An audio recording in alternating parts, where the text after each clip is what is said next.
members of the committee, I appear here today with my lifelong friend and business partner, Carrie Solomon, who is my co-writer, co-director, co-producer of the film Unplanned, which is the true life story of Abby Johnson, a former Planned Parenthood surgical abortion clinic director, who, after seeing an abortion take place in real time on a sonogram screen, the image created via the ultrasound probe that Abby herself was holding, turned her entire worldview upside down and became a pro-life advocate.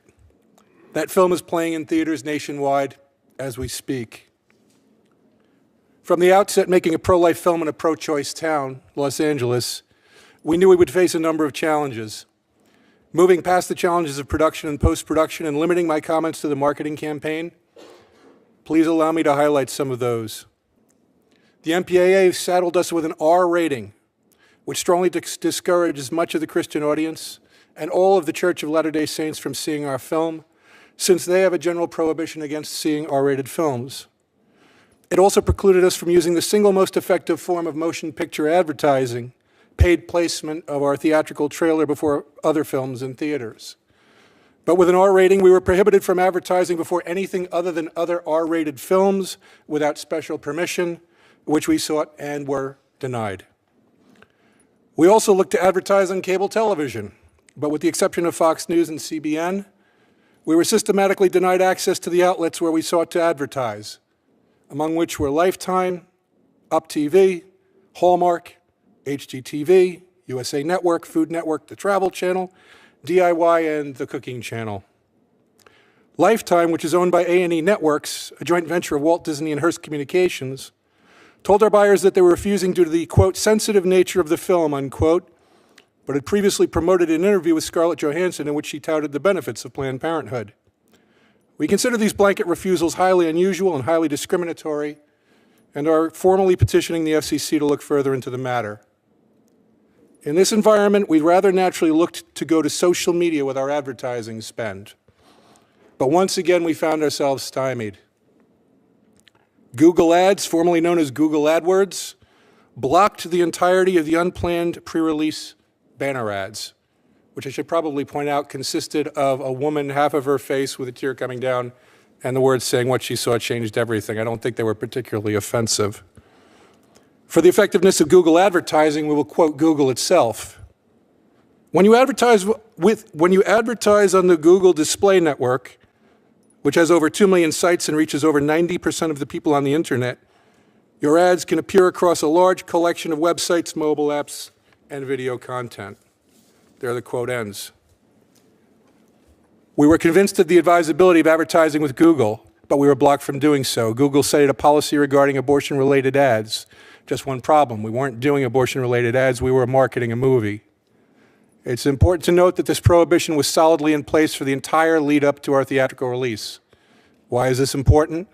Because much like advertising spent in a political campaign, the vast majority of dollars spent in promoting a film are spent to help build up a white-hot intensity and awareness around one particular date.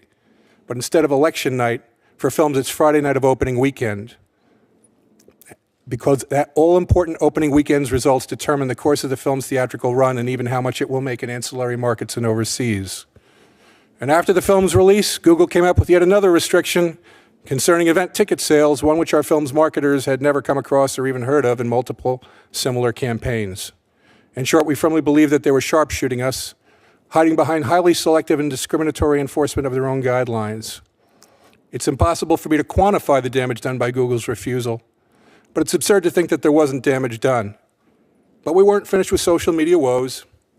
Within hours of our theatrical debut, in the early morning hours of Saturday, March 30th, the film's Twitter account, technically the account owned by the film's single-purpose marketing entity, was suspended.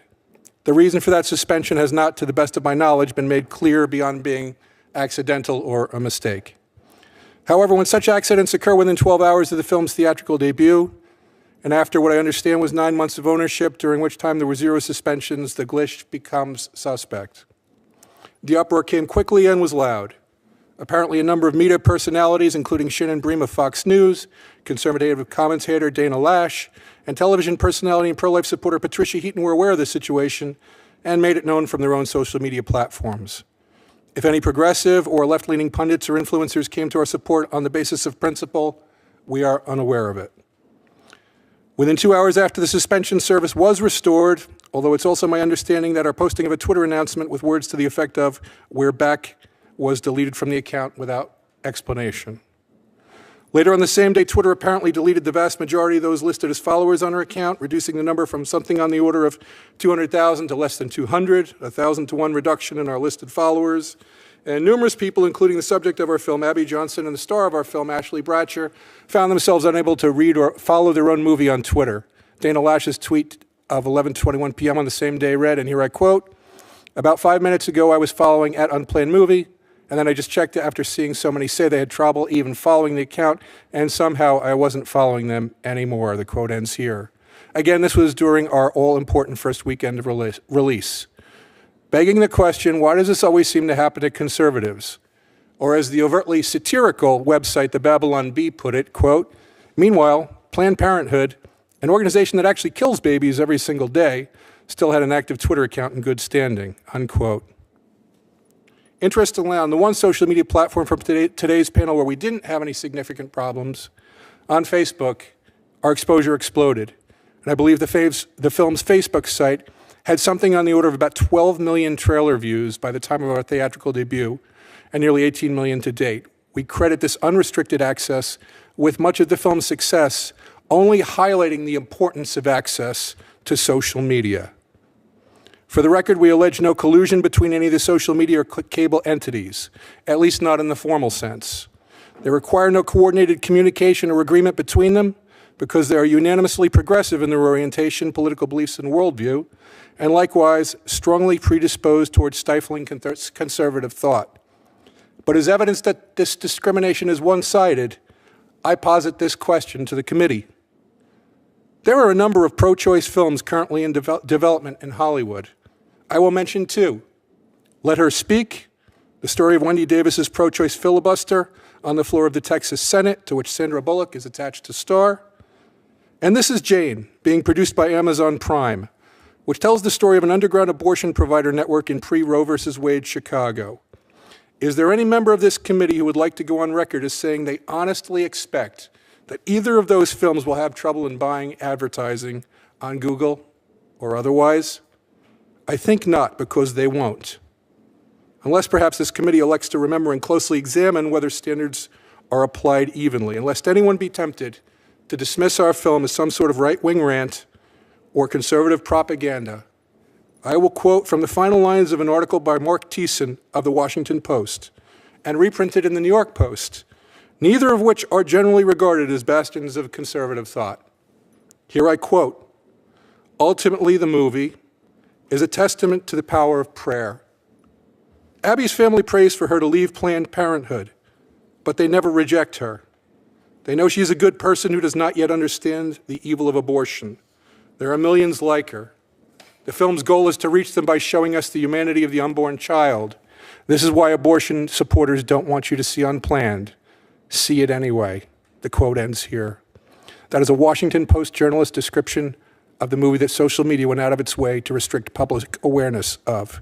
In closing, if social media is allowed to presumptively and preemptively dismiss conservative thought as controversial, divisive, or too sensitive, then that is what it will continue to do. If they're allowed to apply their own broadly drawn guidelines to dismiss one side of controversial issues, the side they don't agree with, and do so with impunity, then they will do so. It's all too easy to label conservative thought as controversial or divisive, dismiss it as contrary to their guidelines, or roll out the dreaded phrase, hate speech. But in a digital age, exclusion from the digital arena isn't just discriminatory. It's the most insidiously effective form of censorship available or imaginable. Senator Cruz and the Judiciary Committee members, thank you for your attention. It's been an honor for Carrie Solomon and myself to be here, and we hope to be able to answer any questions you may have.